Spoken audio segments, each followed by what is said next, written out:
Me to the auditions and they're all in it. You know, Alice, it just seems to me that there have been quite a few shows in the last couple of years which focus on a group of women, but much less focusing on a group of men. And some people even say that when women have these networks, men have no friends. Is this going to give the lie to that? I hope so, yes. I think it does show that men do rely on each other for support. They may not express it in exactly the same way as women, but I think mutual support from your friends is terribly important. We're dealing with lots of male and female stereotypes this morning, aren't we? Well, you know, driving, friendships. It's all about breaking stereotypes, isn't it? I mean, yes. That's the whole point in this country, where stereotypes hold us back. Yeah, I mean, you know, these guys are... I mean, really, these are just your average men, you know, who get involved in relationships and things happen to them, you know, and, you know, it's like life's ups and downs. This is what we're looking at with these four guys, and we're just looking at each individual character and seeing how they deal with life on a day-to-day basis, you know. So the series is set in, what, in London? Yeah, South London, in Brixton. Brixton. We've got a football team named the Brixton Massives.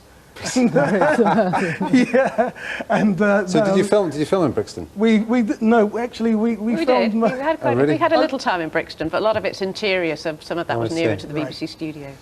Well, as South London, South East London myself, you know, I live down the road from Brixton. I'll look with great interest.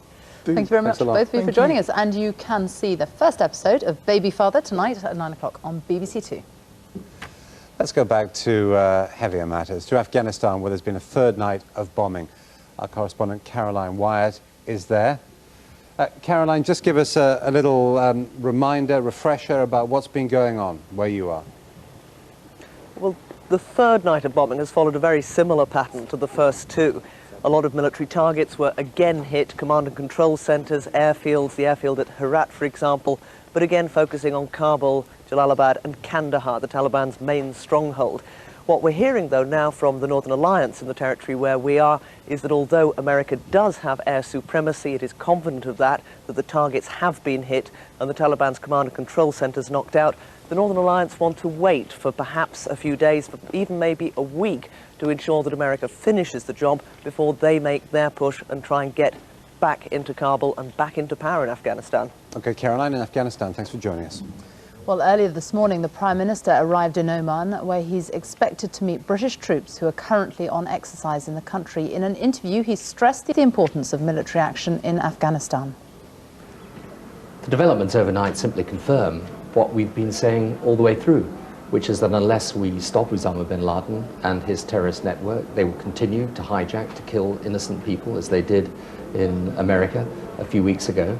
And secondly, we've always said that Osama bin Laden and the Taliban are working hand in glove, and this proves it. And so I think anybody who doubted the nature and importance of our action in Afghanistan, carefully targeted against those who are carrying out terrorist atrocities and those shielding them, anyone who doubted that, I hope, has had their doubts removed. Well, our correspondent Kate Adie is in Oman. Kate, protests there yesterday against the attacks, but Tony Blair today is going to be, what, visiting the troops? Yes, he'll be reassuring the troops probably and saying that they are on exercise and remain on exercise. But much more importantly, he'll be having talks with Sultan Qaboos, the leader of this nation. And he needs very much to have the support of the Gulf states. This is a key state because it's such a close and old ally of Britain. There are great sensitivities around this region. There have been a couple of small demonstrations here, highly unusual. And it just reflects the immense sensitivity, if not volatility, which is now possibly increasing in this area, and Tony Blair has got to get these people alongside him and to keep their support with him. Kate Adie in Oman, thank you. Let's go to Sarah now, who's got the weather. I most certainly have. A very good morning to you, and it's a bright start today across southern Britain, but it's very different in northern Britain where it's cloudy and there's some rain. I've got some camera shots to show you. Firstly, in Aberdeen, it's very grey and there's some rain on the camera lens here. It's a similar story in Belfast. It's cloudy here and recently there has been a shower. So a bit of a north-south split this morning, some dry, bright weather for southern areas, that cloud and rain towards the north. And you can see the rain on our radar picture just slowly starting to drift towards the southeast. Now that cloud and patchy rain will continue its progress southeastwards through the rest of this morning and indeed into the afternoon, eventually swallowing up any hazy sunshine towards the southeast. But I think it should stay dry in Kent until after dark. Now towards the north, as the rain clears through, the skies will brighten up, so some sunshine coming through, but then we're likely to see some showers packing in towards the north and west of Scotland, and here it's also going to be rather windy. So it won't feel too warm in northern areas, a top temperature here of 13 or 14 degrees, but the further south you go, the higher those temperatures are likely to be, up to around 16 or 17 degrees. Now tonight it's looking quite damp across southern areas, rather misty and murky. Some wet weather to come across northwestern parts. You can see that area of low pressure as it tracks in. It looks like it could bring some pretty wet and windy weather to northern and western Scotland. So here, a cloudy, wet day to come tomorrow. For the rest of us, a bit of a slow start, a bit of damp weather, particularly in southern and western areas. But through the day, it should brighten up a little bit. Some sunshine coming through in central and eastern areas, lifting temperatures to 19 degrees. Then on Friday, well, it looks like that band of cloud and patchy rain will move across northern England. Lots of sunshine for the rest of England and Wales, but then a chance of some thundery showers moving in towards the southwest later.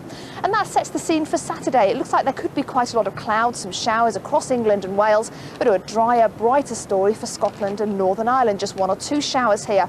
Then on Sunday, any rain across the southeast will clear away. A dry and bright day for England and Wales, but with some cloud, wind and rain moving in towards the northwest. So it's staying quite unsettled over the next few days, but warming up in the south. That's it from me for today. Back to Sophie and Jeremy. Sarah, thank you very much. Let's get the latest now from the BBC's newsrooms across the UK. Well, Italian police have arrested a group of suspected Islamic militants in Milan. For more details, let's go live to David Willey, who's in Rome. David, what's going on? Well, police haven't said exactly how many people have been arrested, but these arrests arise out of an investigation being conducted by prosecutors in Milan following the arrest last April of 5 members of a suspected guerrilla group which was operated from Italy's financial capital. At that time, the Italian said they'd smashed the nerve centre of an Islamic group which was directly linked to Al-Qaeda and to the Afghan training camps. The business and financial contacts which are available in Italy have proved valuable in the past for providing logistical support to Islamic militants, and the police are watching very carefully, so presumably we can expect more news on this later today. David, briefly, Al-Qaeda then is considered to be a threat directly to Italians? Indeed, I think that one can say that the Italians are very concerned at the moment about the possibility of attacks here against many of the important buildings in Italy, David, and things like that. David, thanks very much for joining us. That's it from us for today. Back again tomorrow. See you then. Bye-bye. Bye-bye.